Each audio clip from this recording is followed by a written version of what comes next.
एक बात आप गौर से देखें, ये कब्रिस्तान देखे मैंने इससे पहले भी दिखाया माशाल्लाह। ये खजूरों की वजह से, खजूरों के दरख्त की वजह से काफ़ी प्यारा इसका सीन बना हुआ है,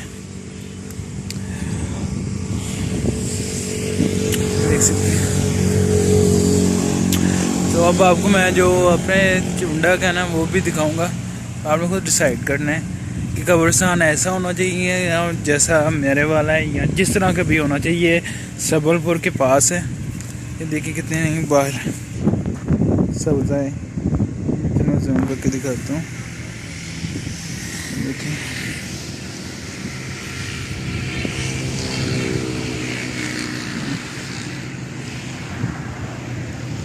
तो आपने भी कमेंट करके बताना है कि भाई कौन सा कब्रिस्तान सबसे अच्छा है, क्योंकि कब्रिस्तान जो होते हैं वो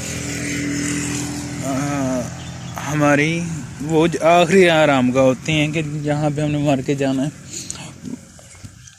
इसलिए ये बहुत अच्छी जगह होनी चाहिए। देखें खुला है, कोई भी इधर मोस्टली हमारे कब्रिस्तानों में क्या होता है, एक मुतवल्ली जो उनका होता है,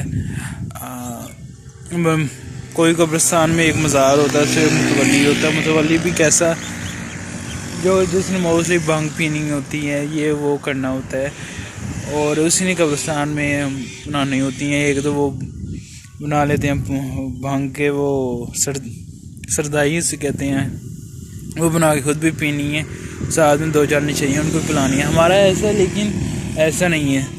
पहले जो हमारा कब्रिस्तान था ना, वो भी सेम टू सेम ऐसे ही था। वो मैंने वीडियो बनाई है, उसमें भी दिखाऊंगा, और अब जो है वो भी मैं क्लियर करके आपको दिखाऊंगा कि कैसा है।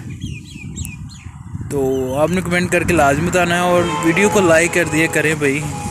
लाइक करने से हमारा हौसला बहुत बढ़ जाता है, और हमें कोई पैसा इसका नहीं मिलता, अलबत्ता हौसला हमारा बढ़ जाता है। ये देखें कितनी मुश्किल तो होती है कि भाई एक चीज़ को अच्छे से ढूंढना भी और फिर आपको दिखाना भी। और ये कहना आसान होता है कि भाई ये कुछ नहीं किया, लेकिन जब हम करने लगते हैं, मैं भी यही आपकी तरह सोचता था जब मैंने किसी की, लेकिन जब खुद आते हैं तो ठीक से वीडियो नहीं बन पाती, तो 3-4 बार हमें वीडियो बनानी पड़ती है अगर हम एक अच्छा कंटेंट पेश करें तो मैंने बनाई थी, ये अगेन बना रहा हूँ क्योंकि पहले वाली वीडियो में ज़रा अच्छी नहीं लगी थी मुझे, सो मैंने अगेन से ट्राई की है। तो आप लोगों ने सपोर्ट करना है।